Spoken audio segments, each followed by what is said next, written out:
Good morning. Now, Mr. McIntosh, we're ready to begin. Yes, my witness this morning is Francis Rath, my lord. Oath or oath?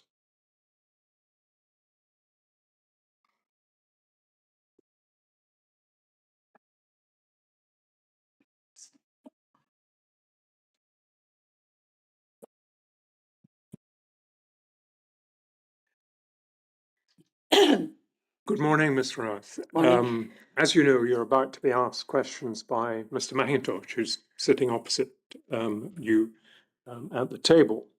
However, first of all, I understand you're prepared to take the oath. Yes.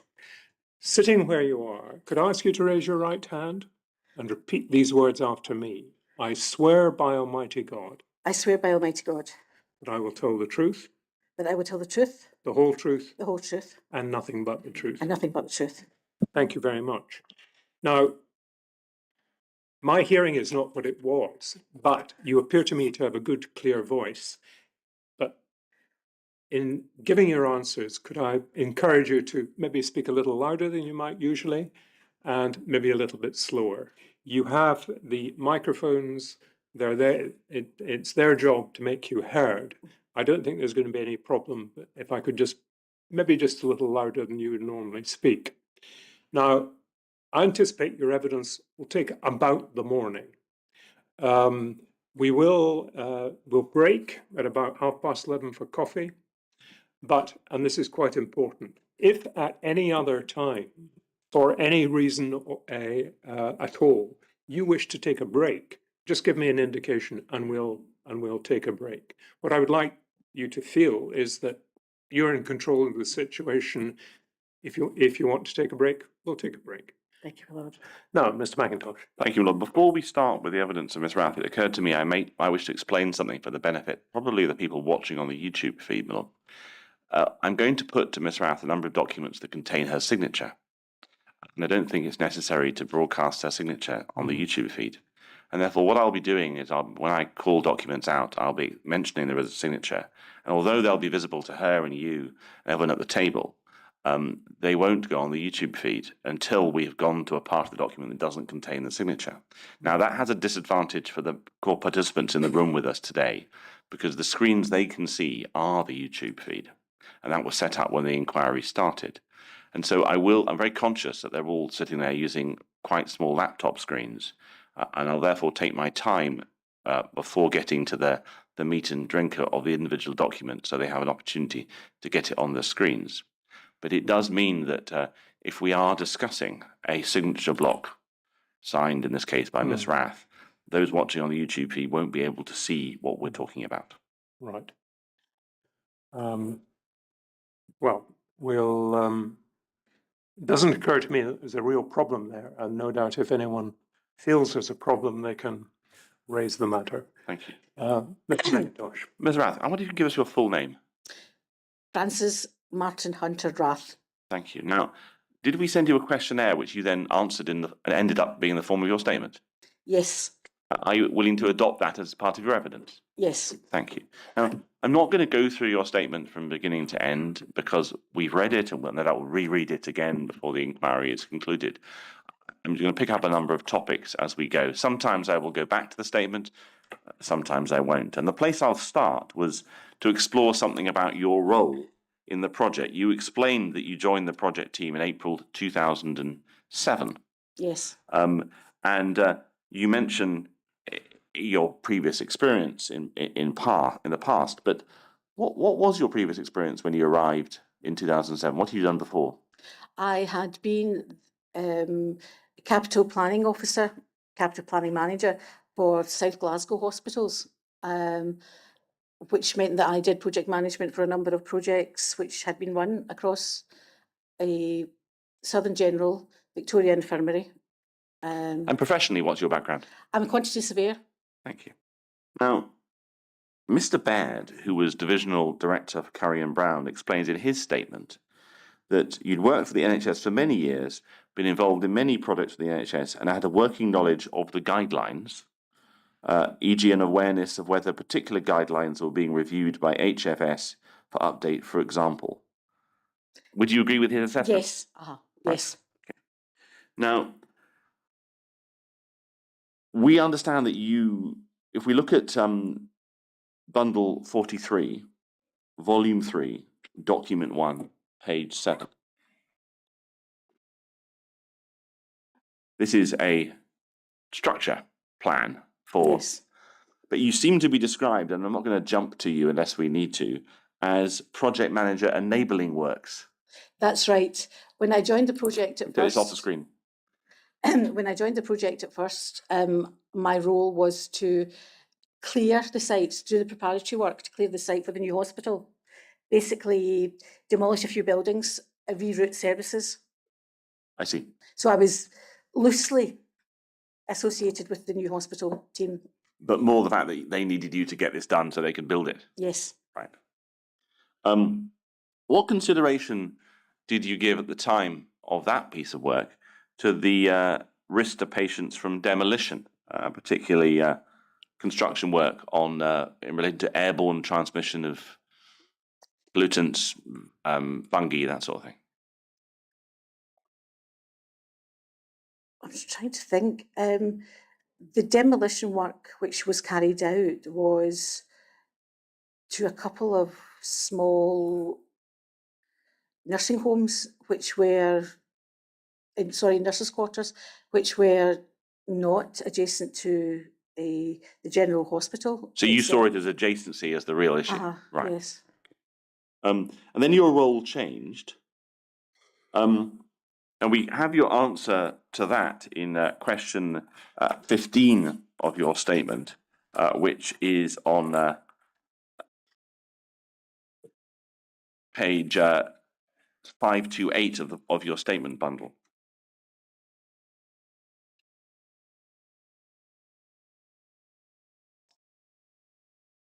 And you described 528. No, No. 258. Just a moment, Mr. McIntosh. You might be right about that. No, I'm wrong. 528, but that's not the number I have. So the top right-hand corner of the statement bundle should be 258. Oh, 258. 258, yes. I wonder if you actually said that rather than. I got it wrong, my lord. Right, okay. Right, we're on 258. So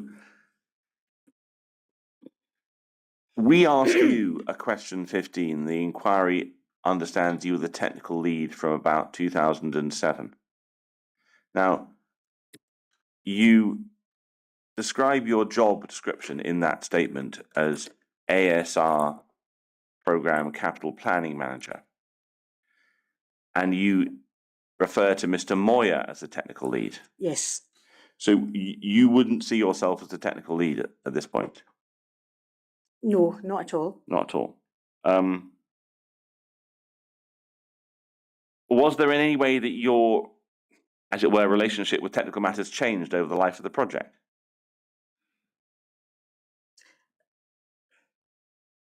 They changed in that towards the end of the project, I changed my role changed slightly in that I then installed what's called Group 5 specialist equipment, X-ray machines, washer disinfectors, that kind of thing. But so that's slightly more technical than doing a 1-50 room layout or equipment layout. So you saw that part of your job, that later part of your job, was more technical than the stuff you were doing Yes. beforehand, right? So when you were capital planning manager, at that time, Miss White of Nightingale, now IBI, who gave evidence yesterday, she describes in her statement that you were the GGC lead for the room data sheets. Was that something you'd agree with? That's correct.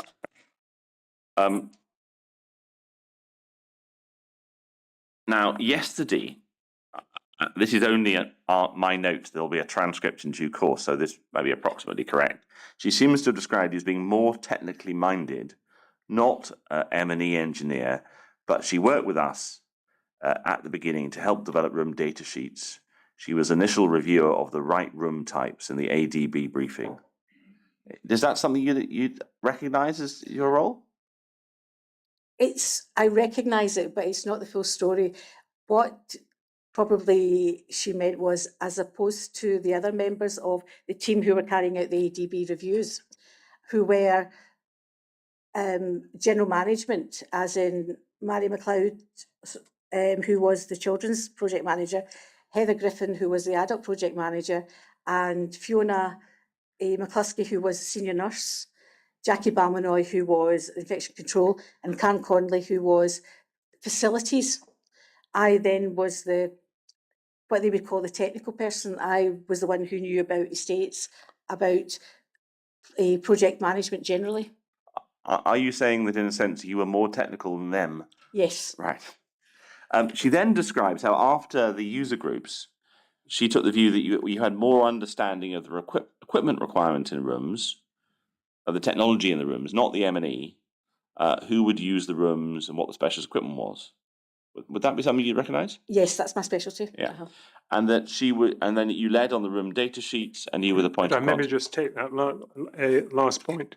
When you said that is my specialty, That was my specialty within the team. could I just ask you to repeat what you saw your specialty as? Is also when you're sitting down with general clinical users, they have a problem, which we all do if we're not used to it. They have a problem of taking a 2D drawing and seeing it in 3-dimensional.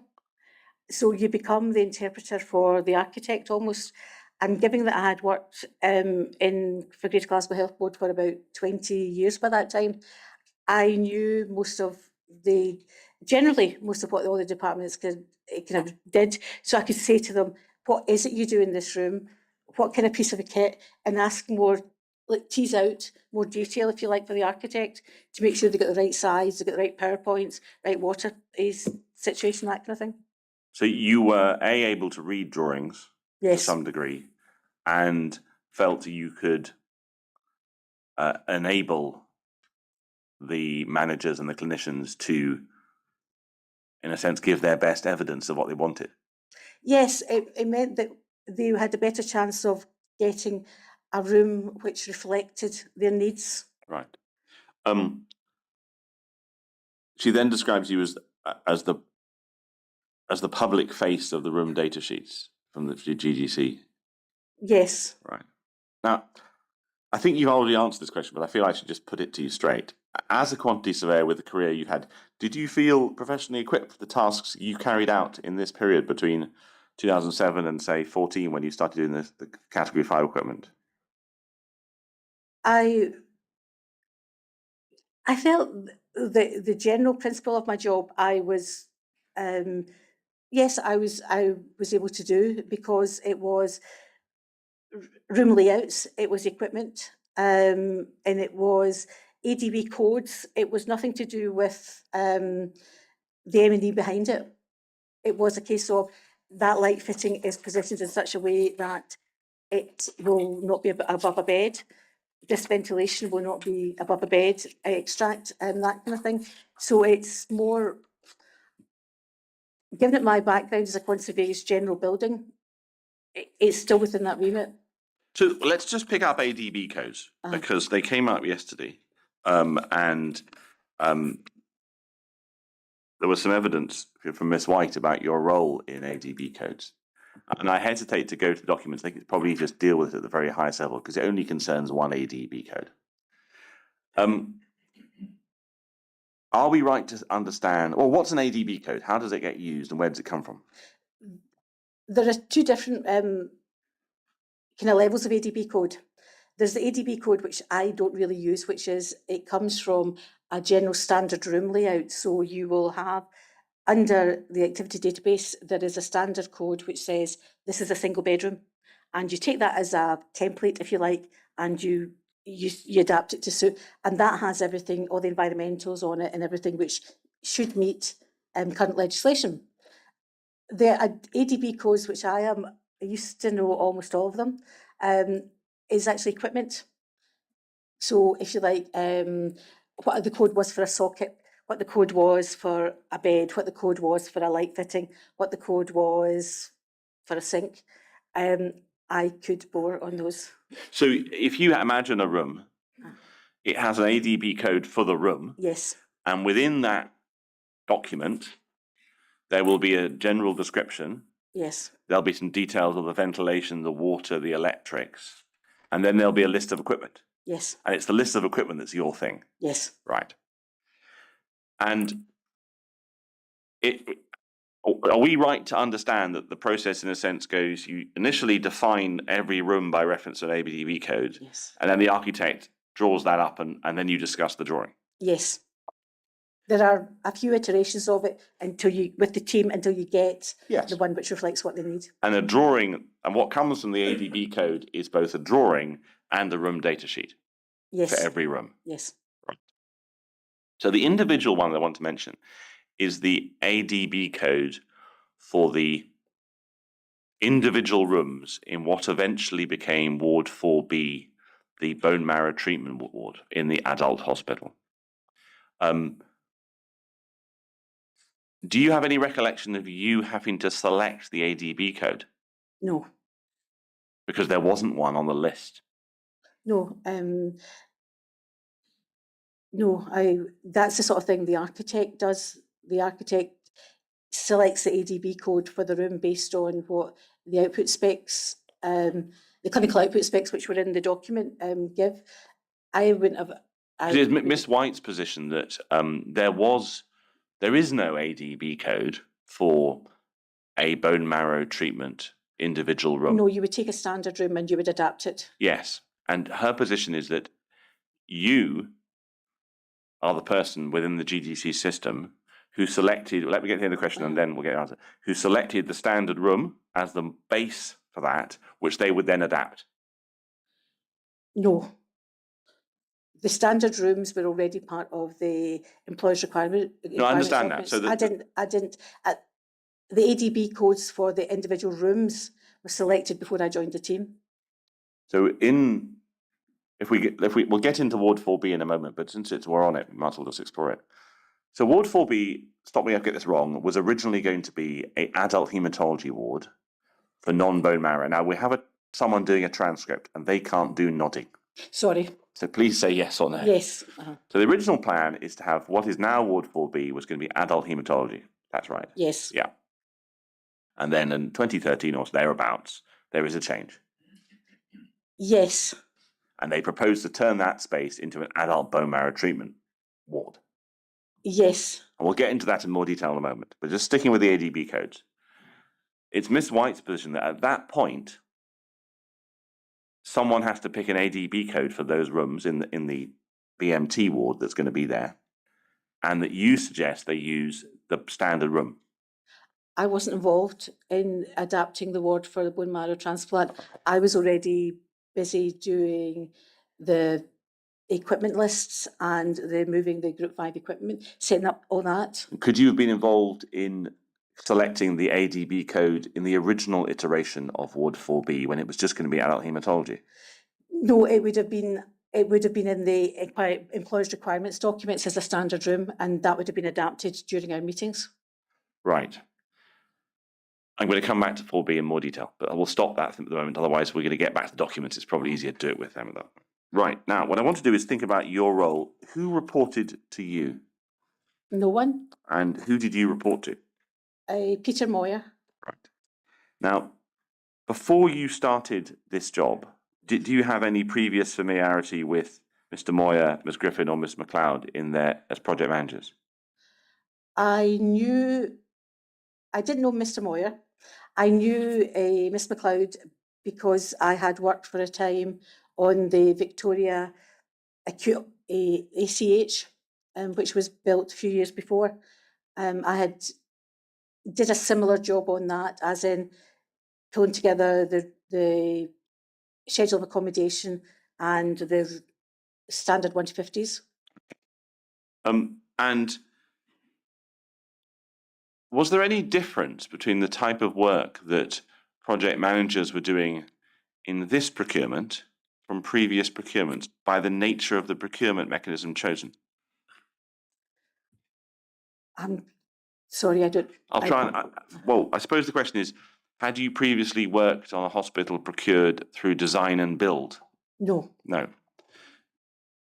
The previous hospital in the Victoria acute use unit, how had that been procured? That was a PPP. Yes. So is there any difference in the role of project manager between those two projects that you were aware of or are aware of? There are slight differences, but given that I was never a project manager, I was more a project manager on a selection of work that I've not Yes. really, I had no real contractual role in it. Well, I suppose I'm going to ask this of everybody. So I'll ask you: is that what knowledge or understanding did you have of how design and build and the NEC3 contract is supposed to work? It's supposed to be a partnership. Right? Explain that. How do you mean that? I'm going back to my being a quantity surveying and knowing contracts, and it's supposed to be a partnership. It's supposed to be a case of that you work together to come up with solutions, and there's usually a mechanism where you kind of gain kind of cost mechanism on it, and it's out in packages, but I don't really know an awful lot about it. The NEC3 was always very much an engineering contract, which I've never dealt with. And this idea of partnership, did any member of the team, perhaps in the more senior management team, ever express to you a view that this procurement was a partnership? Yes, in the way that we were co-located in the one building to make it ease for sharing information, quicker for sharing information, so that you didn't have to go through Okay. sending letters away, waiting for 3 days for a response, that kind of thing. Right. What I wanted to do now is move on to the role of Curry and Brown. Could Yes, I of course, just Lord. say something at this stage, Ms. Roth? We all have our pace of speaking, and it's going to be very difficult to for you to change that. I'm finding you speaking just a little fast. Now, Okay. I'm not looking for dictation speed, but I am trying to get at least the the important elements in what you have to say. I'm very conscious that, just as I have my pace of speaking, everyone has their pace of speaking, but almost everybody in the west of Scotland speaks quite quickly. Yes, I'm aware of that. So if you just bear that in mind. Thank you.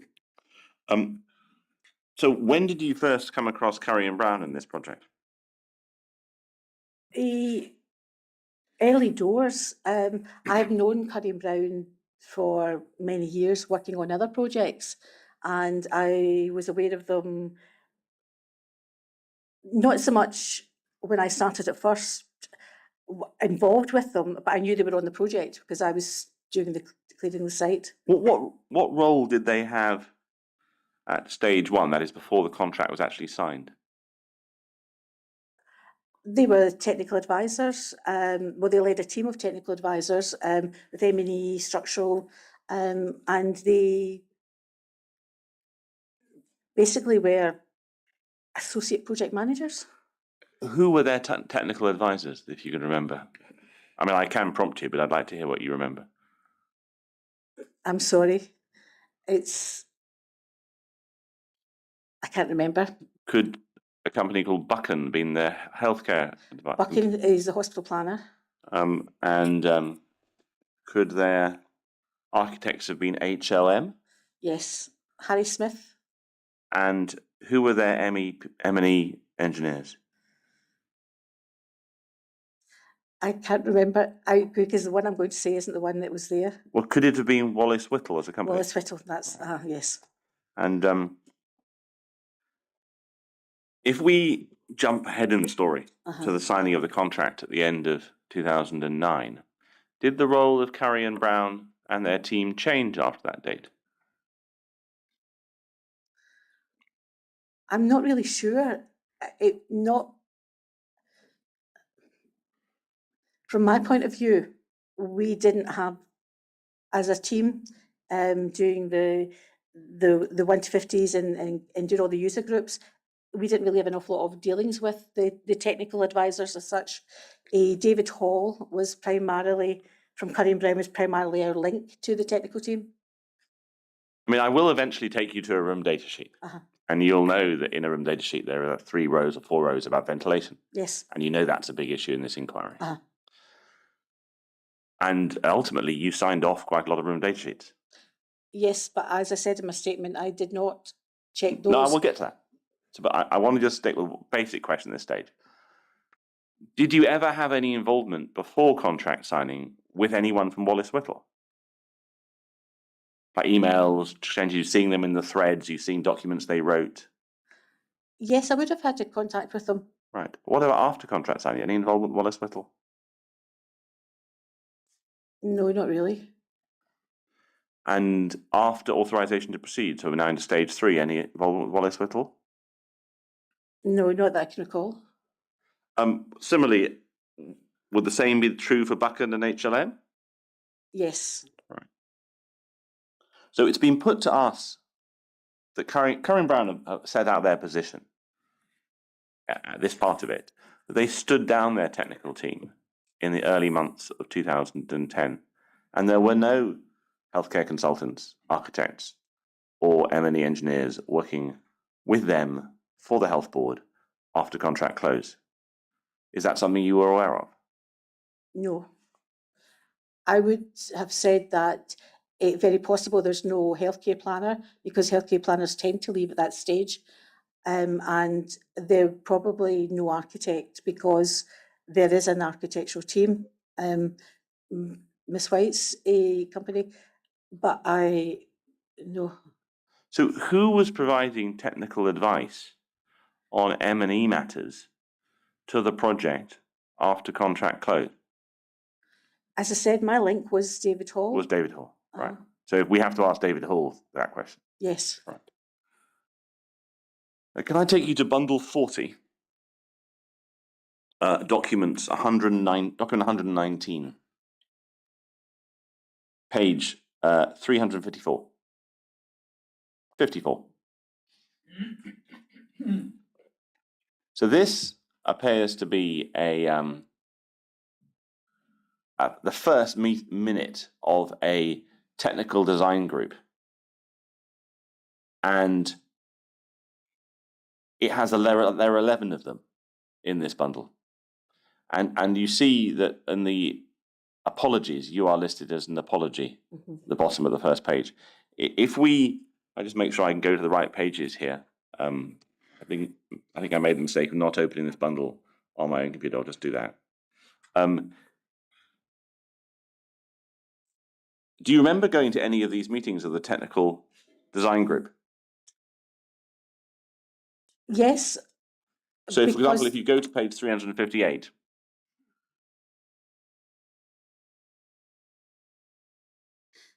you're at the technical design group. Yes. Who is looking out for NHS Greater Glasgow's interests in terms of the quality of the technical design in this meeting? That was David Hall, Peter Moyer, Alan Seaborn, David Loudon. And so they would all have the technical skills to understand, for example, the ventilation of the hospital. I wouldn't have thought they would have known it themselves, no. Where would they get it from? I assumed there was a technical team. Right. As David Hall was my link. You mention in your statement, I won't go to it, a gentleman named Alistair Smith. Yes. I think it's quite important that we get from you what you thought Alistair Smith was doing and what his background was. So who was Alistair Smith? He was an engineer who had worked recently for a company called DSSR. And Peter Moyer employed him to go through a number of technical issues, electrical installations, I think, and he was also to check the technical information on the ADB sheets, the lighting, the ventilation. And would you deal with him directly? In that, I gave him a pile of ADB sheets and collected them back from him again, and if there was any comments on them, that was it. So when we come to room data It's my fault in not noting quickly enough. We're talking about Alistair Smith. He was an engineer. Now, engineers are I think fairly general expression. I know, I'm trying to remember. I think he might have been, specialty might have been electrical, but I'm not, it's been a while ago and I can't Right, remember, but I okay. think it might be in electrical his background was. Right. And Peter Moyer employed him, and then I'm afraid I failed to keep up.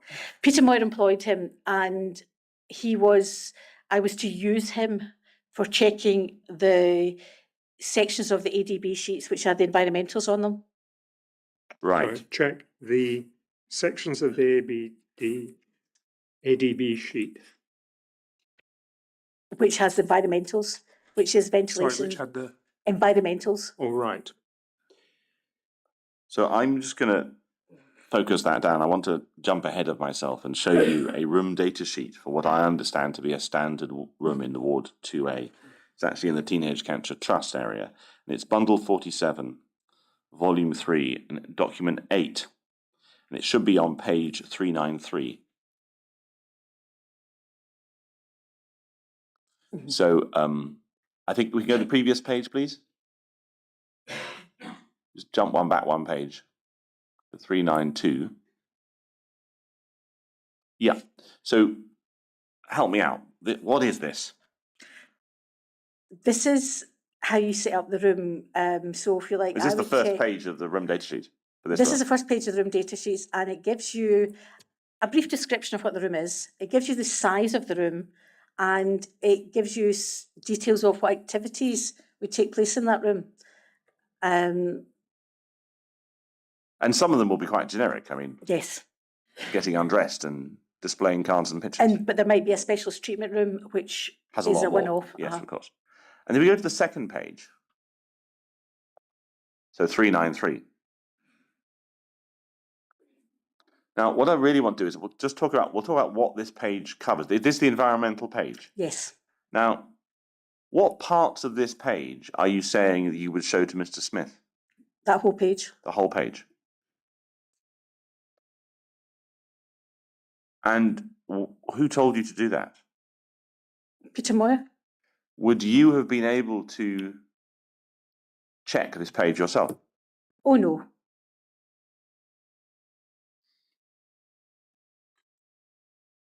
Would you read it yourself? Or would you just pass it on to Alistair and get it back? I got help because I had read one of them and thought, I am not qualified to do this. So I got help from Peter Moyer. We got an engineer to have a look at it. Right. Now, I think we'll come back to this in detail when we get to that part of the hospital. If we could take that off the screen. One of the documents that's quite important to the inquiry is the technical guidance for ventilation in hospitals, SHTMO 301 Part A. Is that something, before we put it on your documents list, that you had read? No. No. So you wouldn't have known what it has to say about the presence or absence of HEPA filters, air change rates, neutropenic wards, all this No, stuff? that is well within my skill sets. Right.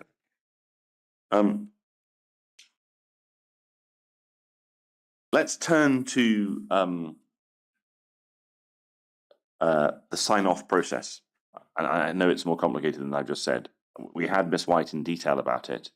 And I really want to get your understanding of a particular part of it. So again, I'm going to just set out what I understand to be the very broad top-level structure. And I want you to stop me, tell me whether I've got the stages in the right Okay. order. So you start with the clinical output specifications. Would that be the first Yeah, point? that's right. Yeah. That then becomes the employer's requirements Yes. via process. And some ADB categorization happens at that point. Yes, in the employer's requirements, there are some standard room 150 layouts included within the document. Yeah, and then all the rooms in the hospital will be categorized by ADB code at that point. A code will be assigned to each individual room within the hospital. Yeah, because there will be a... Sorry, Ms. Mackintosh, my fault entirely. You're taking us through The process. The process, starting with the clinical output Yeah. specification. Then in the So you- and that's expressed in the employer's requirements. And So I'll perhaps re-ask the question of Yeah. Ms. Ross. What goes into creating the employer's requirements from In this the- point of view about specification? Right, in the employer's requirement, there will be each individual specialty's output spec, clinical output spec. There will be a schedule of accommodation, which is based on Buchan have given out the standard room sizes, if you like, from our template. And there will be a list of standard ADB code 1 to 50s within the document. There is also a list of equipment. And all of this will have been built around the exemplar design that the Yes. architects designed. Yes. And that all gets packaged up and that goes in the tender documentation. don't it? Yes, and sorry, the only other document I've missed out is there's also a document of adjacencies. So that Department A would like to be beside Department B and does not necessarily need to be beside Department C. Understand. And that all goes out to the tenderers. Yes, They then come into, they send a bid document in, yes, they're assessed. yes, There is a dialogue with 3 of them in this case, yes, and that involves meeting people from across the hospital in a structured series of meetings. yes, They revise their designs and they reissue their bid yes. or update their bid. And what level of drawings do they produce in their bid in terms of scale? There was within the ERs a list of room types they had to deliver as part of their bid. So there was you have to do drawings of these rooms. Yes, Right. So there'll be 1 to 500 drawings, 1 to 200 drawings, and 1 to 50 drawings Yes. of those bits. uh-huh. And will there be room data sheets for some of those rooms? Yes. And then once the contract is signed, what's the process that happens in the year after contract signed, the stage 2 process? We start meeting with each individual specialty, and first of all, we agree a programme of when groups of rooms are going to come out, and we meet with each individual specialty and we go over the room types, both standard and special rooms within each area. And is this the user group meetings? Yes. But you've already met the departments back at the beginning when you wrote the clinical specification. Yes, but it's very high level back then. Right. And in this year, 2010, what sort of levels of drawings and detail are being produced by the architects at this point? It's a tremendous amount of drawings. But not every single room at this stage. Not every single room, but what tends to happen is, say that we've started with 200 room types. By the time we meet the first round of user groups, that might go up to 300 room types because there are more specialty rooms than the architect had thought. And then at the end of that user group meeting process, are these individual rooms all signed off? Yes. And did you have a role in signing those off? Yes, I signed them off. Right. And then what's the stage that happens after authorization to proceed? Is there another sequence of drawings and documents? What tends to happen is when the construction drawings start coming out, column positions, cabling positions sometimes throw a dimension out slightly. So a sink that you might have put in one place will not fit there anymore. And you have to then go to each individual room or occurrence where that happens and sit with the user group again and amend it So slightly. it's effectively a third round of users. I think we had something like 5 or 6 rounds. Right. It is a very long, ongoing process. And up to, we get the impression, and I want you to correct me if I've got this wrong, that you're signing an awful lot of these drawings and room data sheets in 10, 11, and into 12. But Yes. not quite. And then you begin to sort of not sign them anymore. It's more Mr. Hall. Is that roughly Yes. right? Well, Mr. Hall signed off all the M&E type drawings. I signed off the 1 to 50s we would call them, the room Right. layouts. So these are 1 to 50 drawings of a bit of the hospital, Yes. 25 rooms, other bits and pieces. I'll come to some of those. Right, now, what I wanted to do was... Sorry, again, my fault. You were asked about signing off room data sheets, and I think you said Mr., and I missed his name, signed off the... Hall. It was Mr. Hall. Yes. So, right. So just what was the distinction between what Mr. Hall was doing and what you were doing? Well, the drawings which David Hall would have signed off were M&E drawings. They Right. were from, if you like, the M&E contractor would have signed up. Right. What I'm looking at is a room which, like a room like this, which gives you the position of Right. everything within the room. Doesn't tell you what's behind it, but it just gives you the position Right. of everything within the room. Thank you. So you might find that a drawing at 1 to 50 that you would sign off would have the location of sinks and ventilation systems, but a drawing that Mr. Hall would sign off would have the actual trunking. Yes. Got it. Now, Ms. White explained yesterday that she interpreted you signing off room data sheets and drawings as the board signifying its approval. Or the 150 layouts. Or the yes. 150 layouts. But it wouldn't have been you on your own. It would have been with the members of the team. Oh, yes. Now, what I'll do is ask a sort of process-driven question. Well, I'm going to ask it now, and I'm going to re-ask it when we get to individual drawings. So at a very high level, you've already started to answer it. Let's imagine you've been given a 1 to 50 drawing of part of the ward and all its room data sheets, and you're asked to sign for it for the board. What's your process to ensure that it's good to go? What we would have had, we would have met with the user group. I would have all the signed drawings, copies of all the signed drawings, any queries, any amendments which the user groups had wanted on the drawings which the architects had produced. I have a copy of all those. I get the new drawings, I check against it. If there is an amendment which is because of a structural issue or because of a light fitting has changed positioning or something, I would speak to the rest of the team. Mary, if it was kids, Heather, if it was adults, Fiona, Jackie and Karen.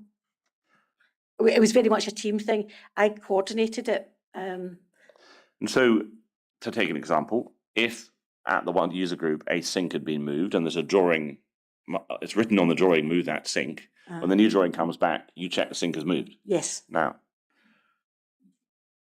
those 1 to 50 drawings, as we'll see in a moment, have the external aspects of the ventilation system drawn on them. So they have marks for the chill beams and the inputs and outputs and the... No. No? No. Not in the ceilings? No. All the 1 to 50s have is, they have a floor plan. They have, if you think of the walls being collapsed out, the 4 walls collapsed out, and that's it.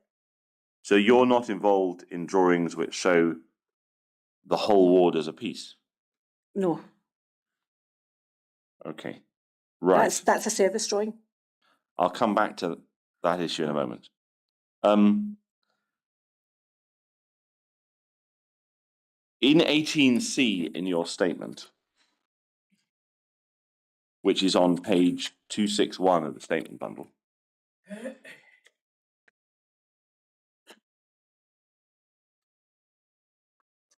we asked you this question. Mm-hmm. How can you sign off a room data sheet unless you know the ventilation requirements to which the room must comply? How would you do that if you did not know about, in this case, the ventilation derogation, which we've asked you about and which you didn't know about? Yeah. And you've recorded, on the room data sheet, there is a recorded ventilation rate, lux levels. In addition, in the main body of the room data sheet was equipment to be supplied and fitted by the contractor, supplied by client, fitted by contractor, and supplied and fitted by client or specialist contractor. This was the section I had to check in detail, cross-referencing with costed equipment lists and room layouts. The service requirements on the room data sheets, ventilation and lux levels, were checked by David Hall and the technical team, I was told.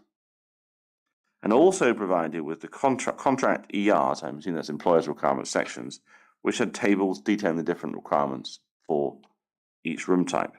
Yes. And I was unaware that there were any derogation which changed these requirements. Yes. Now, 2 things. We've seen how on some of the drawings, changes are marked on. So a user group will comment about an aspect that they don't like and the architect will change it.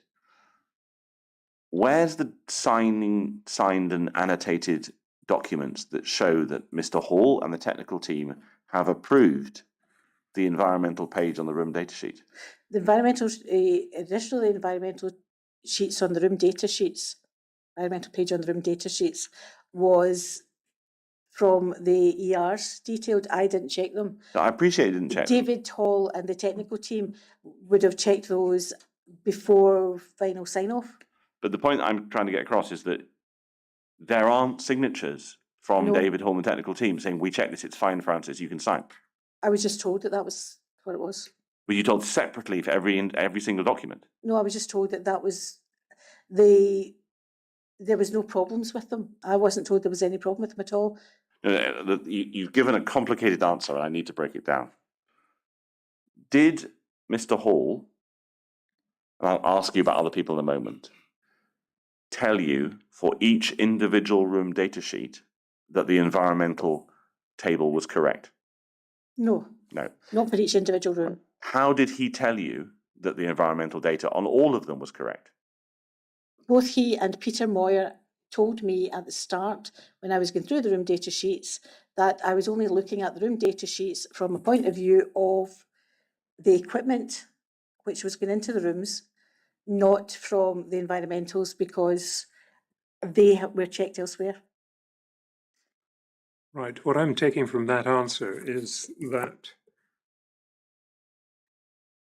really before you'd looked at any room data sheets, there was a conversation with Mr. Hall, Mr. Moyer, and they had essentially saying that your job, as it were, Yes, did not involve the environmental, checking the environmental. yes, because I would not be comfortable Right. I with mean, checking have I them. got this right? Yes. What your evidence is that it was an instruction or a piece of information looking to the future. It was a general instruction as to what my scope of work Yeah. for within those room data sheets. Because the problem that we find, and I'm sure that part of the problem is that there's a lot more going on in this hospital than the ventilation system. That's the first thing. We are very aware as an inquiry that we're getting very interested in one aspect of a very complicated building. And secondly, we're recovering information years after the event when we may not have all the documents. But we've never found a written record that anybody has ever checked the environmental sheet on any of the room data sheets, apart from the fact that you've signed the whole sheet. Mhm. So where is the record of the fact that someone checked this? I couldn't say, really, as I was given the task of checking the ADBs, as in the room data sheets, as it pertained to the 1 to 50 drawings, which is the equipment, the people in the room, the description of the room, the functions within the room, and the equipment within the room, not the environmental sheet. When you meet the user groups, Yes. did they know that the ventilation system of their ward and the water system of their ward was not on the agenda? The environment, you don't go through the ADB sheets with the 1 to 50 user groups. It's the actual drawing that you use with the ADB equipment at the side. Okay. Their ventilation rates or any specialist water or any specialist requirements would have been in their clinical output specs. In your statement, if you could put page 261 back on the screen, do you see how the fourth last line of your answer to C, you say, I was told, i.e. you were told that these were checked by David Hall and the technical team, and was also provided with contract ER sections, which had tables detailing different requirements for each room type. Why would that be necessary if you weren't checking the environmental? No, I just remember seeing as part of the employer's requirements documentation, a list of them. So you weren't provided with them for some purpose? No. I actually think I remember seeing him at the time when Alistair Smith was checking them. So the only two people you've named, three people you've named who might have checked these are Mr. Moyer, Mr. Hall, and Mr. Smith. Mr. Smith definitely checked them later on, but he didn't come into until the job was on site and under construction. Ah, right, yes, because that was the other thing I'm worried about here.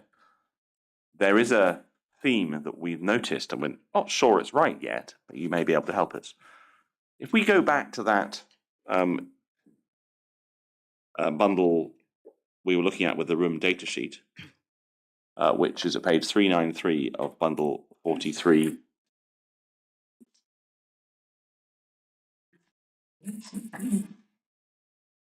Bundle 47, volume 3. And we look at that page. Do you see how there's no entry against extract air changes per hour and no entry against supply?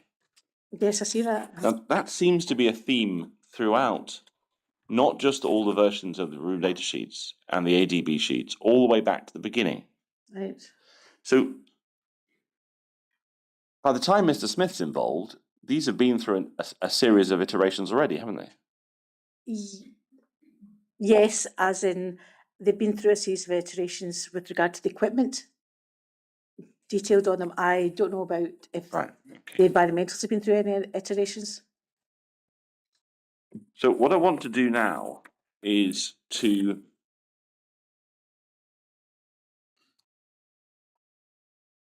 understand your understanding of where these conversations are happening about these technical matters, not just the checking, because we've discussed that, but during the design process in stage 2, that's in 2010, and during the early stages of stage 3, when the construction drawings are being produced, where are the meetings taking place to discuss the ventilation system?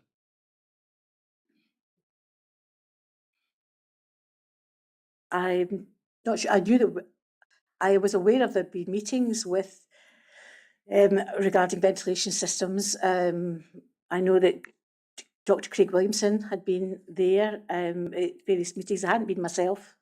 And then this in 2010. I'm sorry, it's such a long time ago. Well, let's go back to bundle 40 and page 358. So this is a meeting, it's the second meeting Mhm. of the technical design group. And you are recorded as being present. I appreciate you're not the chair by any means of this meeting, but you're here in front of me, so I'm going to ask you this question. And if we scroll down onto page 362, there's a box, 7.09, M&E design. It's on the agenda. Now, we go through all those meetings that year. Nothing's ever written in that box. There was never, you're nodding at me. I'm sorry. I'm not surprised that there's nothing written in those boxes, because none of the people who are detailed as being present would have had any dealings with M&E. Yes, and so what perturbs me, and They were separate M&E meetings. were there? Yes. Who was at them? Oh, I couldn't tell you. There would have been Alan Seaborn, David Loudon, Peter Moyer. Well, Mr. Loudon isn't on the project at this point, so this is. Well, and David Hall. But none of them are M&E engineers. I wasn't part of the team. Well, you were part of the team, but Sorry, I wasn't part of the team who was doing the technical details. So I'm only guessing at who would be at the meetings. because I think this is going to be a common theme we'll ask a lot of your colleagues, and you're first, so you get to be asked first. Is there not something a little bit strange that the ventilation parts of these room data sheets are examined through a separate process, which isn't mentioned in the minutes of the technical design group, which can't involve any board-appointed M&E engineers? Is that not a bit odd? Yeah, the way you're saying it, yes, it is odd. There should be I realise I'm somebody putting like a particular angle on it, but react. From our point of view, who, as a team who were meeting with the users and pulling together the room data sheets, and from the equipment side of things, and doing the 1 to 50s and the 1 to 200s, it's not odd to us because it was not within our remit. So if we go back to your original skill, your core skill, which you described as being an interpreter of clinicians and managers, and that's not quite how you put it, but you gave the Yes. impression that you felt you had a particular skill at getting the information out of people about what they wanted from their room so they got what they were asking for. Yes. Right. I mean, you'd be aware that in some specialisms, by no means all, ventilation's a bit of a topic. Yes, but it's not a topic when you're doing physical 1 to 50 rooms. The only, what I would say, the only technical involvement that our group had was for things like picking a surgeon's panels, theatre lighting, that kind of thing. None of the systems. And do you know, I mean, when you were at these user group meetings, was there ever an occasion when someone would say, is this room HEPA filtered? You'd say, well, we're not discussing that. You need to go and tell somebody else. Is that something that would happen? If the room, if it was discussed, if somebody had said the room, because I do remember, if somebody had said, what is the ventilation in here? Is it HEPA filtered? David Hall would answer that. He was always there with us. Okay. Right. David Hall was always there with you. When we would, he was always there with us. Right. Okay. Now, could I take you, please, to a document that may well have a signature on it, which is Bundle 43, Volume 5, Document 24, page 156. I'll say that again for the benefit of my colleagues. Bundle 43, Volume 5, Document 24, page 156. Now, we're not going to show this bit in the room, but I'm going to ask my colleague with the technical crew to go to the bottom right-hand corner and zoom in on the signature block. So this has your signature from 2010. Yes. And also someone from Brookfield. And if we go to the bottom right-hand corner completely so you can see what the drawing is, it's a ceiling finishes strategy plan. Yes. Now, what I want to do now is to step back out to the whole drawing. And it's the fourth floor. So we could go to the... if we look at the drawing, there's the main tower. It's the top left-hand arm of the tower I'd like to zoom in on. Now, stop there, a bit far, right? Now, we can now put that on there's no longer a signature visible. So this is a fourth floor drawing. It's a bit of a bad scan. I appreciate that, Miss Rath. Now,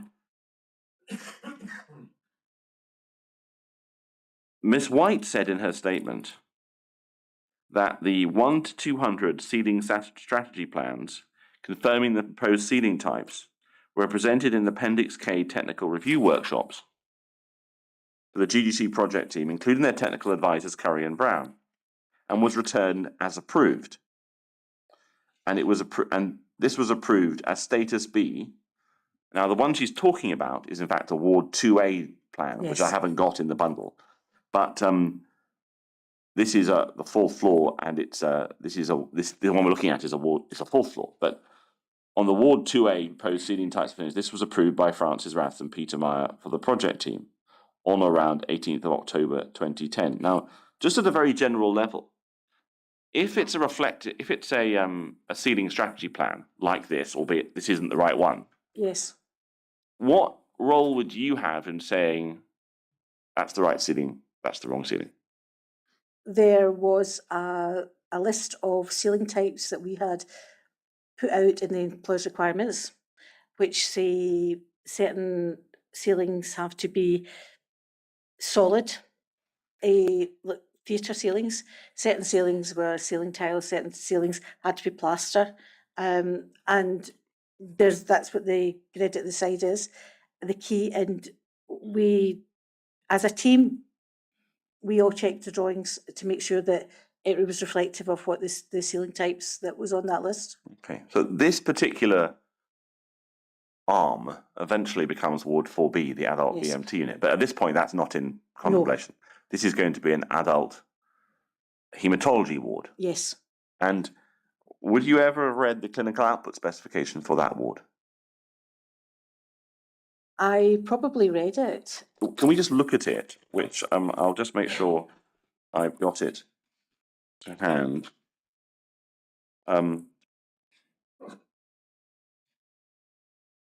It's in bundle 16.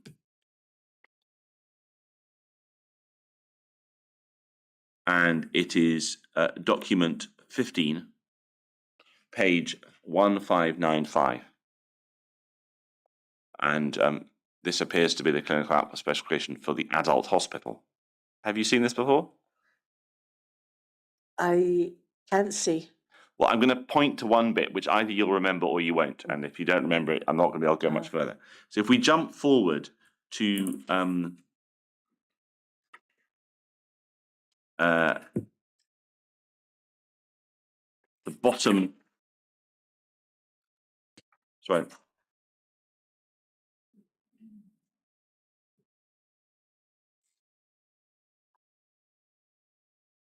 No, I'm looking at the wrong one, so just give me a moment just to get that. Yes, I'm in the right place.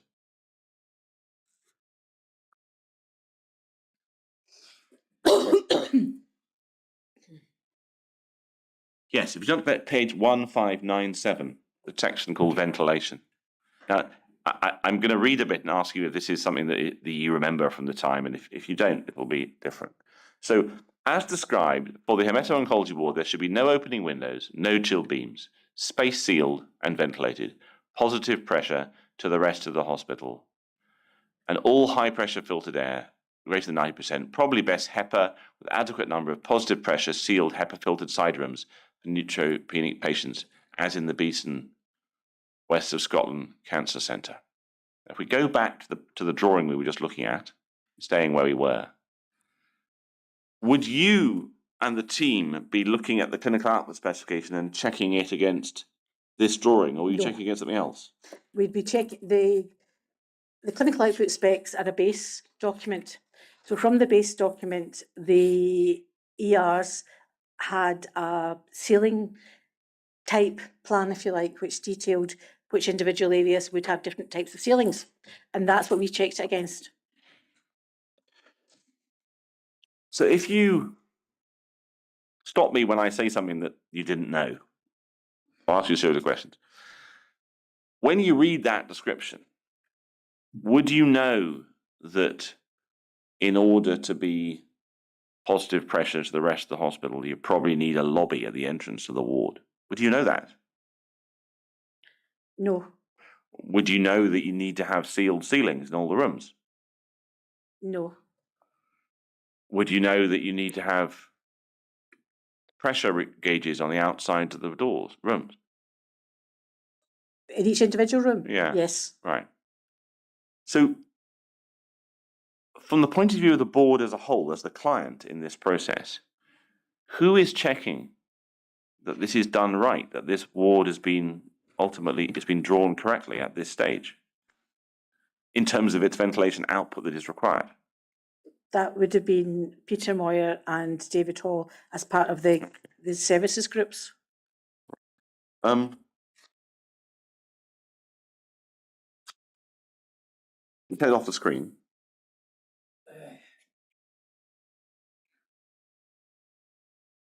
So, if we look at bundle 47, volume 3, just going to check whether it's one I need to call out.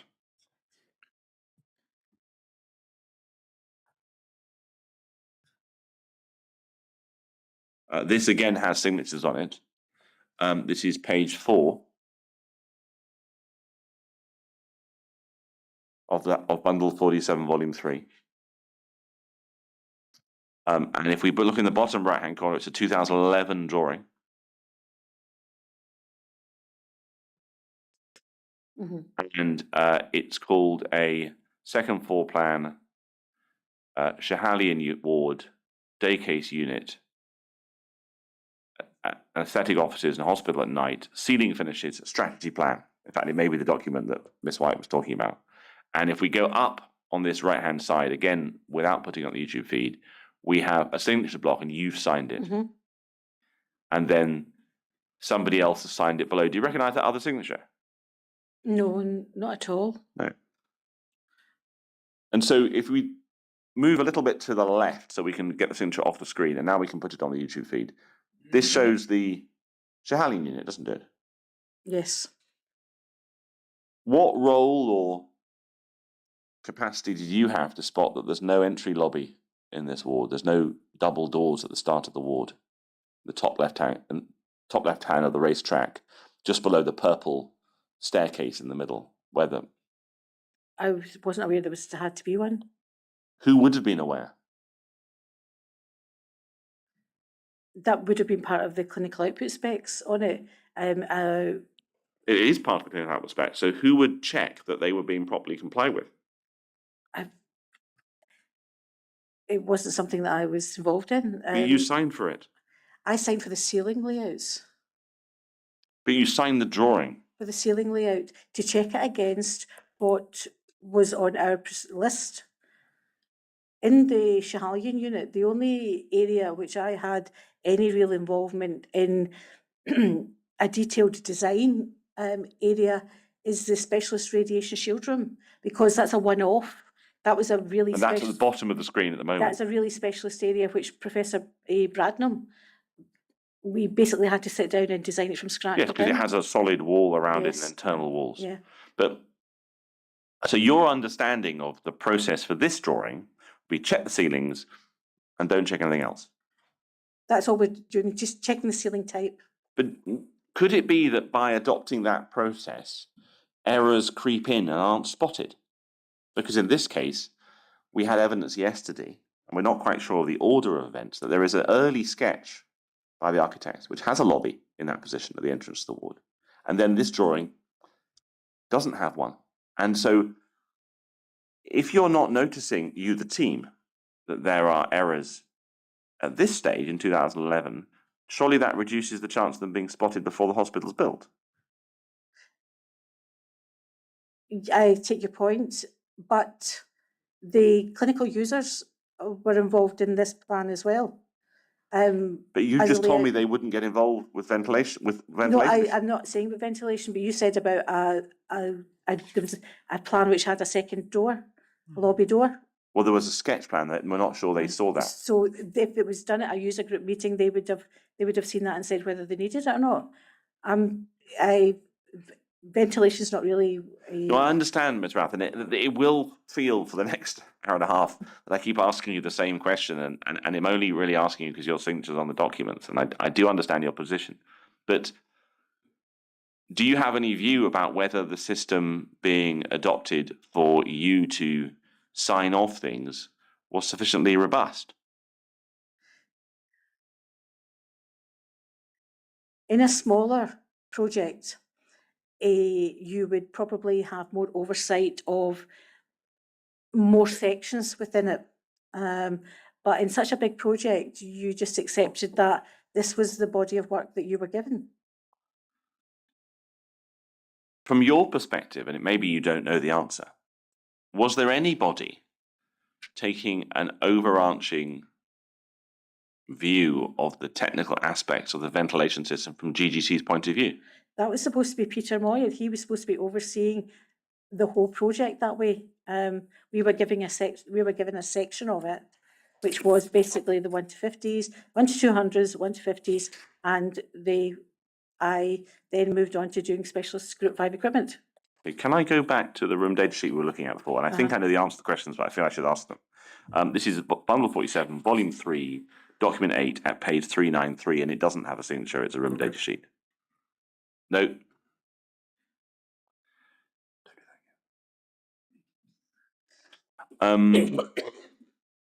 If we look at this document, which you explain that you didn't check, I'm going to sort of take you through down a particular rabbit hole, and I really want you to tell me when you've stopped going down there, effectively.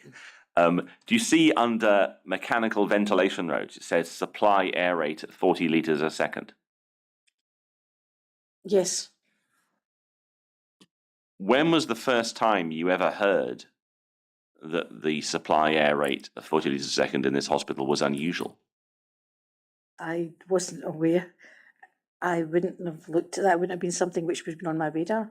Because the position that we're looking at in this inquiry, and it sort of might be described as a hypothesis, is that during the contract negotiations, 2 days before contract sign, an agreement was reached between Brookfield Europe, now Multiplex, and the Health Board to not supply air to the individual rooms of the hospital at 6 air changes an hour, as is set out in SHT MO301, the guidance, Yes. but instead supply it at the rate of 40 litres a second, which, when there are 4 people in the room, calculates out at something like 3 air changes an hour. And so this would be a red flag if you knew what the air change rates were supposed to be. You're shaking your head. I'm sorry, I'm shaking my head because it's like Latin or Greek to me. I have ventilation rates are, sorry, not within my remit. Yes, you're right. Me reading 40 litres per second and me reading 3 air changes or 10 air changes, I wouldn't be able to say which one 40 litres a second was. And if we go to a different drawing, which is also a room data sheet, sorry, so it'll be safe for signature, which is bundle 47, same but not bundle 47, volume 3, document A to page 45. This is an isolation room round the corridor down near the radiological room we were just discussing. And do you see how in the ventilation section, again, there's no extract air and no supply air, but the notes are different. They are CHBN 0401 supplement 1 for further details of specific requirements. I take it you'd have never read that guidance. No. And you would have no opinion about whether an isolation room designed in accordance with it was suitable for this patient group. No, at all. I just, by reading that, I would have assumed that the room was designed in accordance with the HBN. Well, that's an interesting question of itself, but I'm not going to ask you about that. So I suppose the problem is, and we could do the same exercise for Ward 4B as well, but you weren't involved at that stage.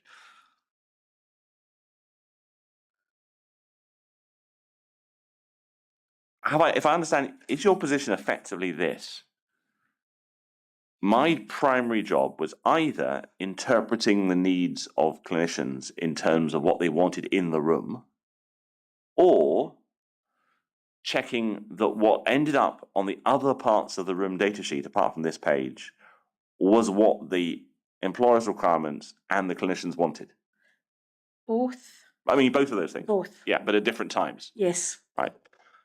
And your job, as you see it, wasn't to check that the temperature, ventilation, lighting, and if we scroll to the bottom of the page, were not, if we go on to the next page, safety, which is about a water system. Yes. If those, it was not to check those in any way at all. No, if someone would have asked me to check those, I would have said, I do not have the skill set to do it. Now, this may just me being a lawyer and therefore being intensely paranoid about signing things, but I was always taught when I became a lawyer for the first time, you don't sign other people's written submissions in the court because the judge might ask you questions about it and it might not be what you. There used to be a practice as advocates that we would sign other people's documents, and we are taught, don't do that because you might sign something that's wrong. You're sort of nodding. Yes, I agree with you. I thought that I was signing within my remit. There are documents, if you like, which I have made, they have not been full with all the details are on them, and I've actually made a comment. This is a B with accepting of it doesn't have the equipment for such and such on it. I always felt that I signed off the documents, especially the 150s, in the knowledge that I had all the backup paperwork, documentation, and user group signatures for each of those rooms. You can take this off the screen, but you didn't, if I understand your evidence, have a note from Mr. Hall or Mr. Moyer saying the environmental page for this room is good, did you? Apart from verbally telling me that my job was, Mr. Moyer telling me, and Mr. Seaborn telling me that my job was to become part of the team and was to do the 150s room layouts and to check the equipment on the ADB.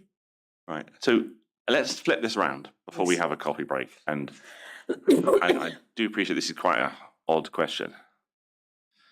Let's think about it from the point of view of other people. So let's start with the point of view of IBI Nightingale.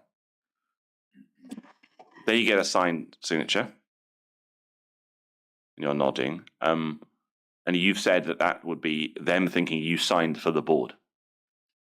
Yes, So they think the whole thing's good. they think that ceiling plan reflects what we had asked for in the employer's requirements. And they Yes. think that room data sheet, the whole sheet, all the pages, is what you asked for. No, because in the hierarchy of documentation, the ADB sheet comes well at the bottom. When you when you use the expression ADB sheet, you're meaning That a sheet with room, environmentals.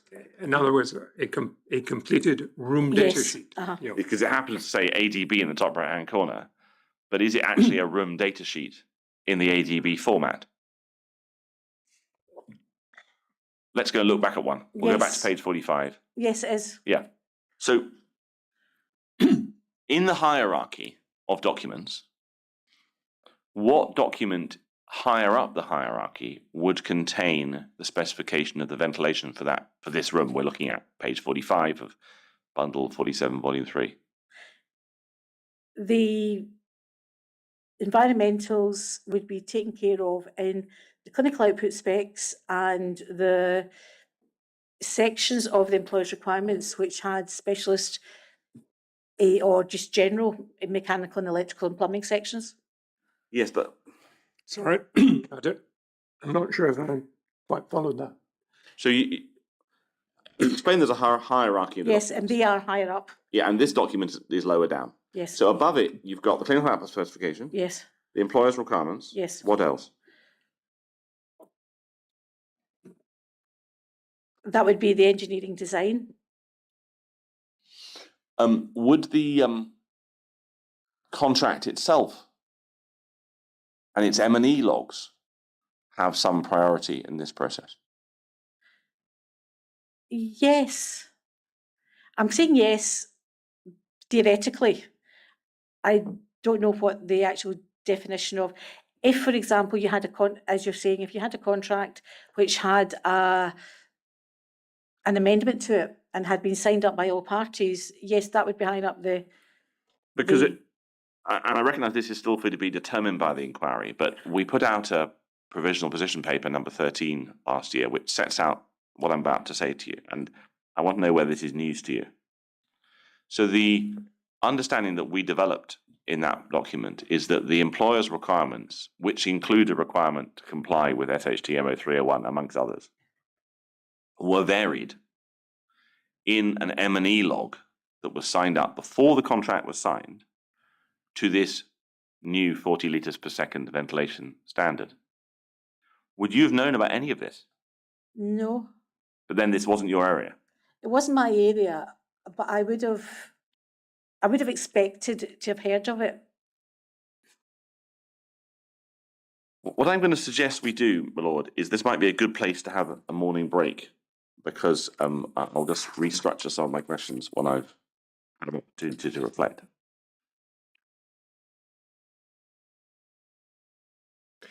Very well, we'll do that. We're now 10 past. We'll sit again at 22:12, and I hope we get a chance for a cup of coffee. Thanks, Bernard.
Councillor McIntosh.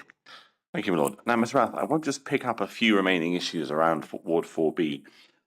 So you've explained in your statement, which is on question 24, page 268 of the bundle, that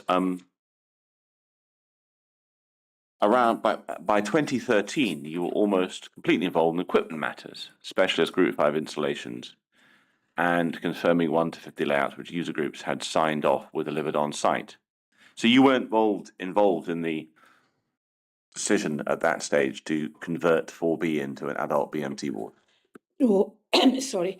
No, the decision came solely on that I was tied up finishing off the room data sheets that were already going through the process, and I was doing the tendering for the X-ray type equipment, a septic unit, that kind of thing. That was taking up most of my time. Okay, but there is a point when you might have been involved, according to a document I want to show you earlier on. I wonder if we can look at Bundle 43, Volume 1, Document 3, page 13. And this is a long time ago. Page 13. So it's a meeting, Yes. a minute of an operational policy meeting from the 14th of August 2008. Meta Oncology, New South Glasgow Hospital. There's 3 people present: Myra Campbell, Heather Griffin, and you. Now, I would have to confess, I don't remember what I was doing on the 14th of August 2008. But I'm trying to ask a little question about process. So if you go on to look at that outcome, do you see there are 4 outcomes listed? Where does this document sit in that process we described? Is it well before the clinical output specification? That would have been taken on as a amended clinical output specification, and they would have drawn up from that the changes which were required to the ward. It would have gone through a checking process. Brookfield would have given a cost for it. The board would have agreed. Well, this is 2008. This is before tender. I don't think it, although that might have been shown then, it wasn't the okay to go ahead with it, wasn't given. No, I think I might be confusing it. Let's sort of wind back. So if this minute is accurate, it's from 14th of August 2008, which is even before the tender has been issued, before the employer's requirements have been produced, and potentially before the clinical output specification has been finished. Yes, it would have been. Yeah. And so is this effectively an example of a very early stage discussion of what the ward, this particular ward, is going to need? Yes, it would have been an early draft. Yeah.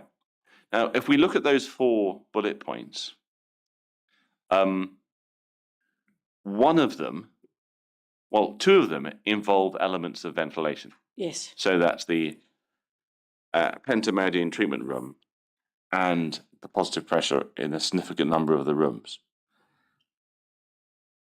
What I want to understand, if you can help me, is as this goes forward through to sign off, I know it never gets built because this is going to be turned into something else, but as it goes through the process, who is looking out to make sure the board gets what it wants at each stage? So at this stage, who is checking that these ideas are incorporated into the project?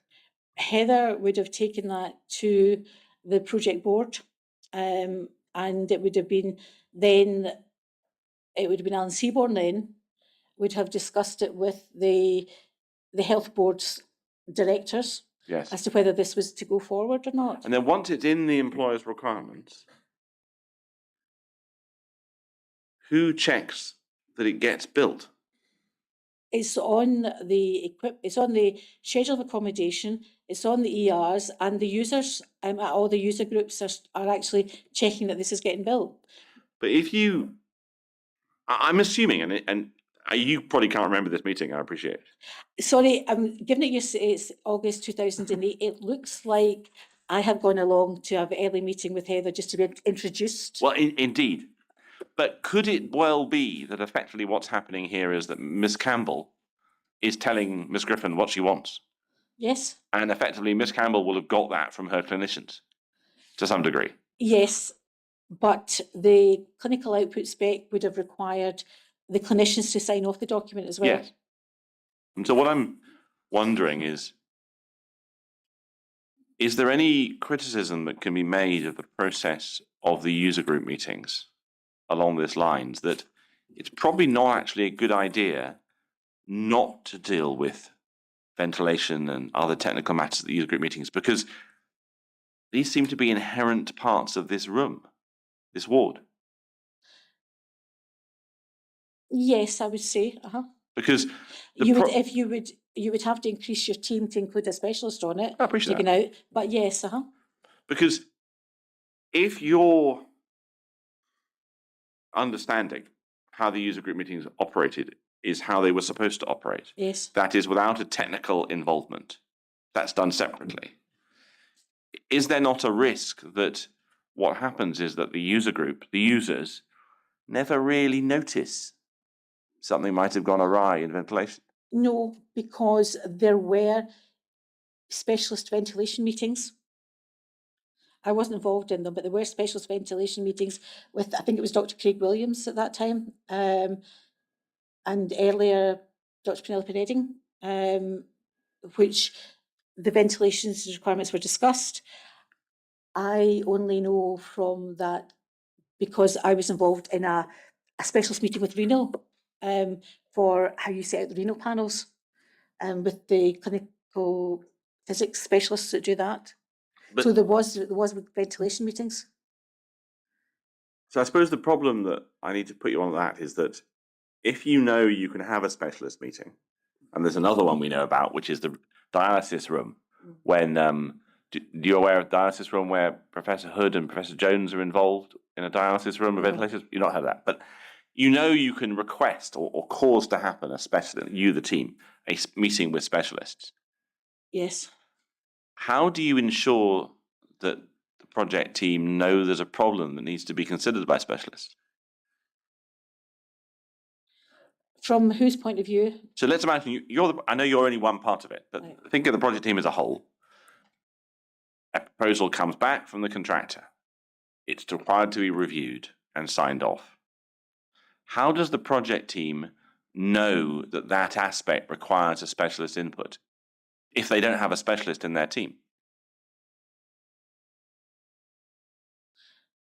I see what you mean.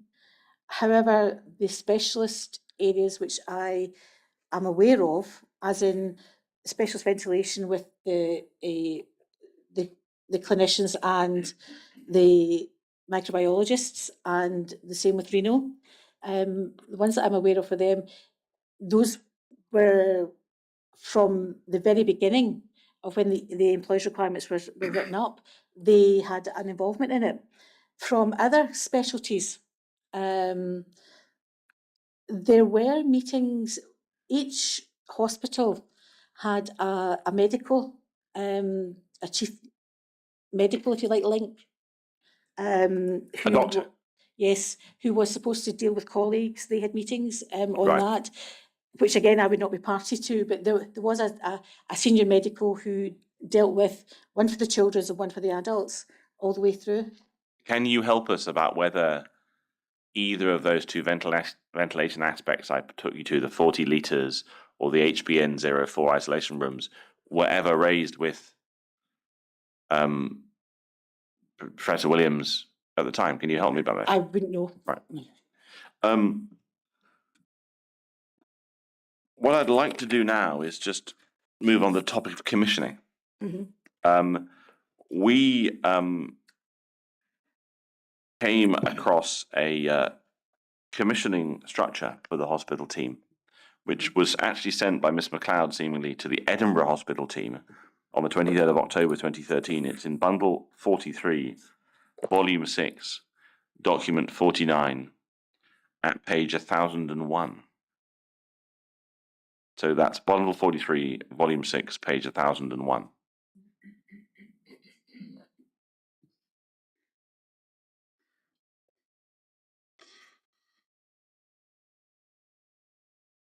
Yes. Now, I wondered if, I don't know whether you even appear on this structure? Yes, I do, under technical project managers, Yes, that's an odd thing. Why are you a technical project manager at this point? because I belong to capital planning. Right. And it's just, it's how it's the nomenclature of it. Because you'll see that Karen Connolly and Ian Powdy and Karen McSween, they belong to the Estates Directorate. Because I understand that this Alistair Smith, he's the engineer we talked about. Yes. What's Hugh McDermott's professional background? Hugh McDermott is a structural civils engineer. And Anna Daly, what's her background? I have no idea. Oh, I think Anna Daly might have been involved in an additional building to the site, the teaching centre. Right. She If didn't you stay can't for very remember, I long, won't no. press you for it. But the thing that I wanted to ask is that what was your role in commissioning the new hospital in 2015? Didn't have a role in commissioning at all, because the only commissioning that I did was a Group 5 equipment, making sure that the MRI scanners were in position and that kind of thing. I wasn't involved in the commissioning. Would you do that? Would you arrange that to be done, or would that be done by the contractor who supplied the equipment?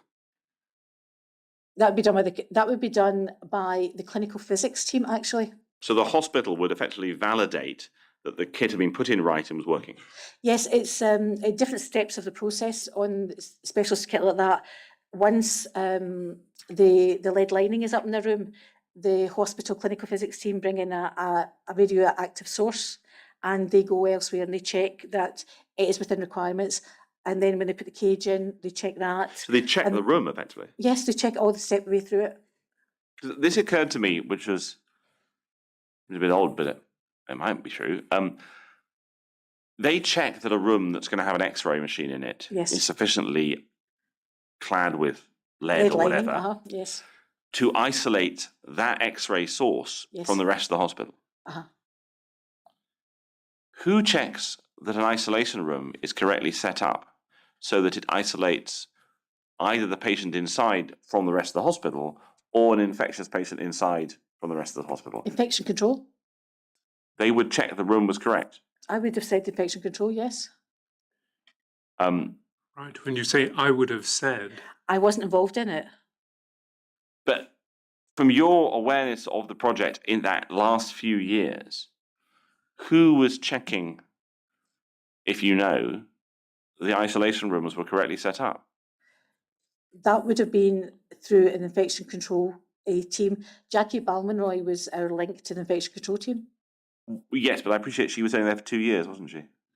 Yes, but before that, there had always been a representative. I understand that, but by 2014 or thereabouts, when you're doing commissioning, who is, if you know, who was checking the isolation rooms were working properly and were set up? I have no idea.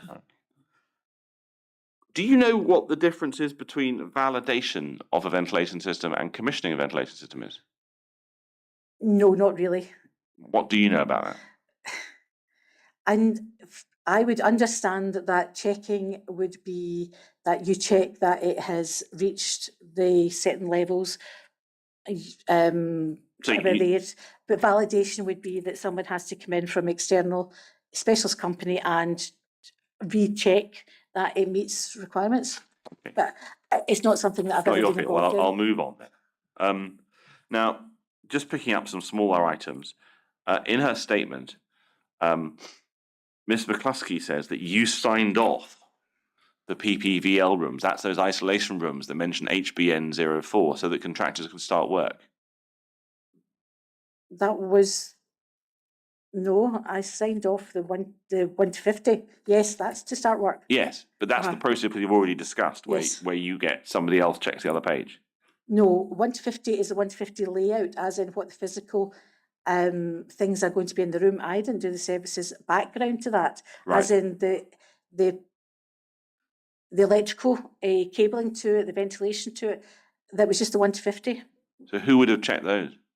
That's part of the technical team, which David Hall, my understanding was David Hall was leading on.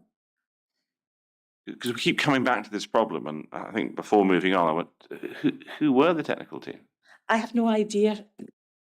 It in such a big job, you are giving a stream of work.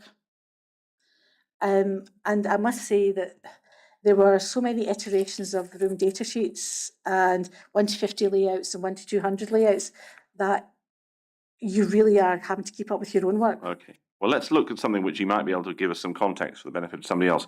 Can we look at bundle 43, volume 2, document 16, page 256? Now, this is an email sent by you to Shiona Frew, who I understand might have been at this point Mr. Seaborn's PA. Yes, And the attachment is a document that sets out questions and comments by one of the bidders. yes. And I mean, you're not involved in the earlier stages in this thread, but you do send it on to Miss Frew.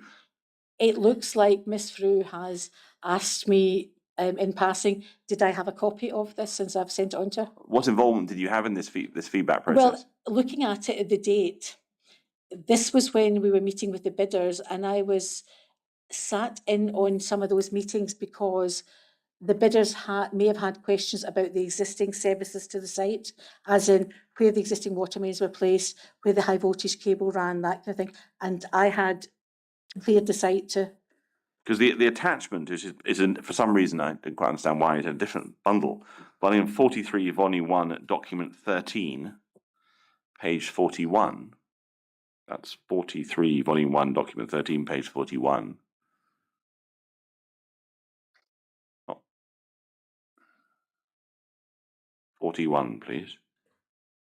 Yes. So this is the Lang O'Rourke feedback document. What involvement did you have with this document? That looks like. It was the thing that was attached to the email. Yes, it looks like notes I would suggest Mark Baird had made. Right.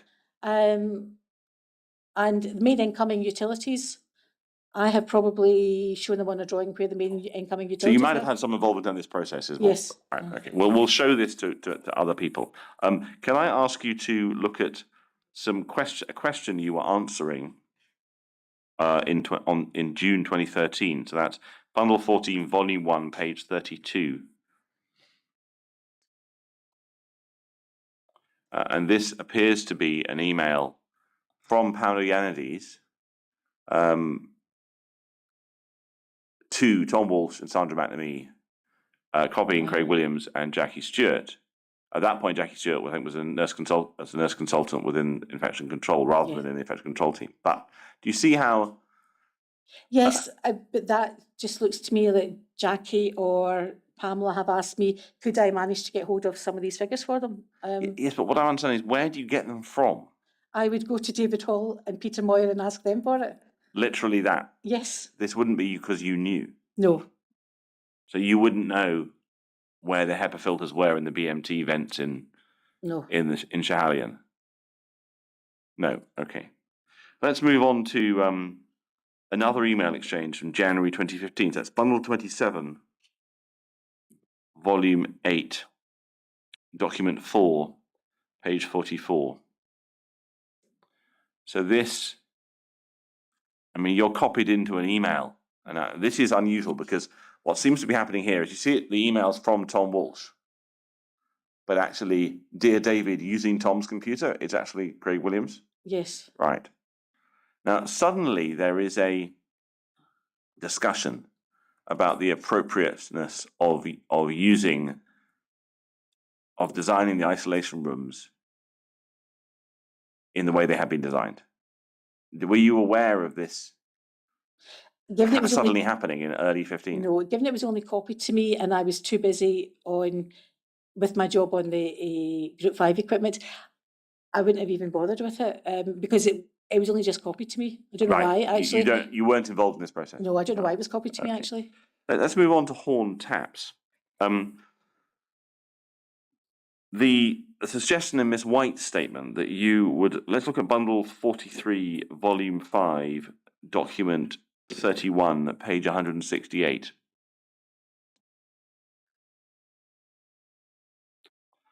Right.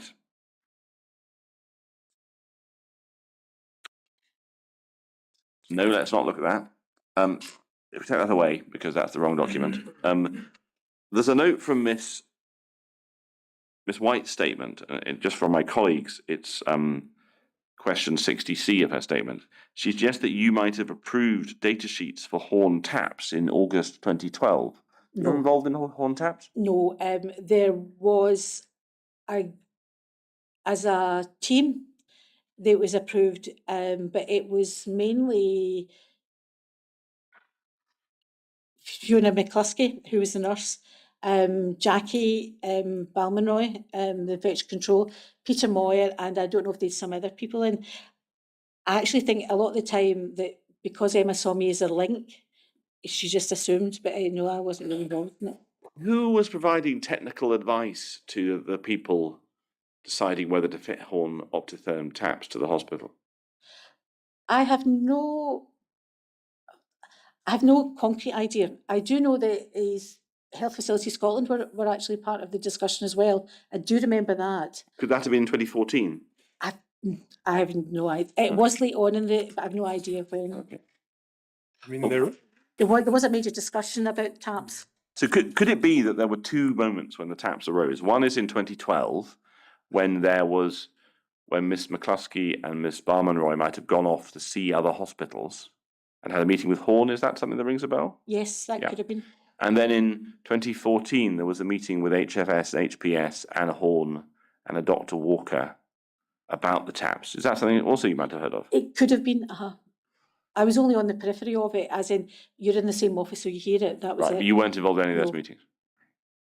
What I finally want to do is to put one document to you, and then we'll have a short break to see if any of my colleagues have further questions they want to ask you. I wonder if you look at Mr. Seaborn's email of the 23rd of June 2016. So that's in bundle 12, document 104, page 813. Now, did you have an opportunity of reading this email? I did. Can I assume that you hadn't seen it before? No, I hadn't seen it before. The reason I'm showing it to you is because the inquiry understands that this email was produced by Mr. Seaborn after he retired, at a point when there had been a sudden awareness of this ventilation change around the 40 litres a second had happened. And he is commenting on the history of the design of the hospital. The issue I wanted to put to you is, well, firstly, have you had a chance to read it? I had a chance to read it, yes. Now, without going into the specifics of who the people he names and that stuff, is there any aspect of that document that you think you would challenge, or you think is inaccurate, or any aspect you think is particularly accurate and relevant? I would say that from being involved on the periphery, it sounds reasonable. It sounds that was the steps that were taken. From my point of view. Yes, because effectively his position is we are where we plan to be. It's what he's saying is about the infection control being involved in it and going through all the different steps. That's what happened. Right. But well, I need to ask you about a few bits more specifically. So you see in the first paragraph on line 3. yes. Also, no matter what the infection control people say, they were involved in every aspect of design. The member of my team responsible for infection control, Annette Rankin, was the person responsible at design, dialogue, and evaluation for ensuring that appropriate liaison, communication, and infection control and microbiology were carried out effectively. You wouldn't happen to recollect when Miss Rankin left Greater Glasgow? No, I think it might have been during. She was there during the three bidders when those were being evaluated. It might have been kind of not long after that. Right, and was she immediately replaced, or was there a gap? There wasn't a permanent position, but there was someone who, there was someone from infection control, but I think it took them a wee while to put Jackie into the job. Could Jackie permanently. have been like early 2010? Yes. So there might have been a few months in between. Yes. You wouldn't happen to recollect which infection control nurses were involved in the gap between Annette Rankin and... Well, the one that I remember who kind of because she was Jackie's boss as well, who oversaw all this, was Sandra McNamee. And then after Jackie left, so you were there for 2 years. So sometime in 12, she left the team. Did she? Well, she maintained she did. Well, Jackie was still involved in the team, right? She was still involved when I left. Because the way she pictures it in her statement, and we'll hear from her tomorrow, is that she was seconded for a 2-year secondment to the project team. Yes. And then she left the project team and took on a nurse consultant role in the wider Greater Glasgow that happened to involve the hospital as it was being built. Did you know whether formally she was still in the team in, say, 13? I couldn't be sure, but I was under the impression that she was, it might have been because she's still involved in the hospital because part of our overall remit, but We'll ask her. That's fine. No problem. Do you see how the second paragraph means Douglas's timeline is correct in that the decision on ventilation regarding the general rooms was made at design dialogue stage and confirmed at evaluation stage? Do you have any recollection in the second half of 2009 of ventilation of single rooms being discussed at any meetings you were at? no. We move on to the third paragraph. There's a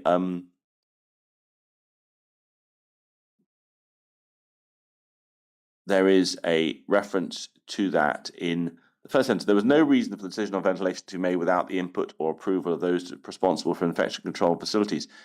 Do you remember whether Miss McNamee, as she then was attending meetings of the project team in the latter half of 2009? I don't know. The only one I really remember was Dr. Williams. So how many meetings of the project team did he attend in late 2009 that you remember? It wasn't project team as in overall project team. It was meetings with the specific project team members who were dealing with. Now, at this point, I'm rather going out on a limb. I don't know whether you'll know this, but we have a suggestion. There was a meeting a couple of days before the contract was signed in the Hillington office on the 16th of December to discuss ventilation. Now, you wouldn't have been at the meeting. I appreciate that.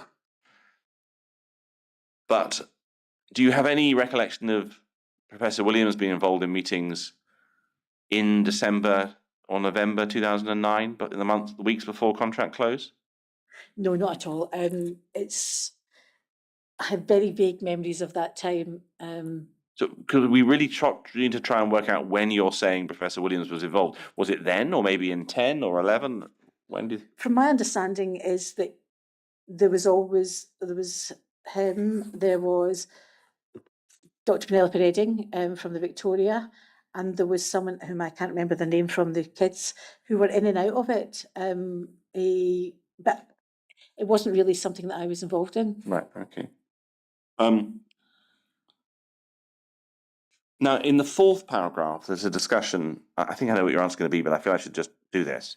The fourth paragraph, discussion about why they had an issue about 26 degrees temperature in the summer months getting too warm. Is that anything you recollect being an issue? No, not at all. No, okay. And over the page, there's a discussion of we had a discussion about design process and suggesting that Ms. Rankin and Ms. Redding gave a view against natural ventilation. Is that something that you have any knowledge about? No, but it wouldn't surprise me. Why is that? Because it was standard, and from what I know, it was standard at that time that hospitals were a more controlled environment. Would the proximity of the sewage works at Shield Hall have had any influence on these decisions, as far as you know? No. No. Okay. No, you don't know, or no, it had no influence? I don't know, but I wouldn't have thought it would have an influence, because at that time, when just doing a general projects, a lot of where possible, a lot of buildings were closed just because it gave you better control over the environment. Okay. We can take that off the screen. What I'm going to do now, Ms. Rath, is we'll ask you to take a seat back in the witness room, and Okay. I'll see if any of my colleagues here from the core participants have any questions they'd like me to ask. It shouldn't be more than a few minutes. Okay. Thank you. Right. Um,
No, Mr. McIntosh.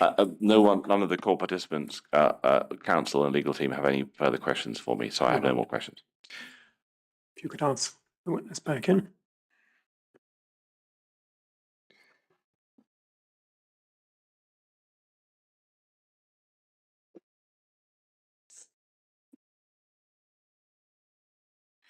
Ms. Rath, I understand there's no further questions for you, which means that you will be free to go. But before you go, can I say thank you for the time you put in preparing the answer to the questionnaire and for your attendance today. It has been helpful. Thank you. So thank you very much, and you're free to go. Thank you very much.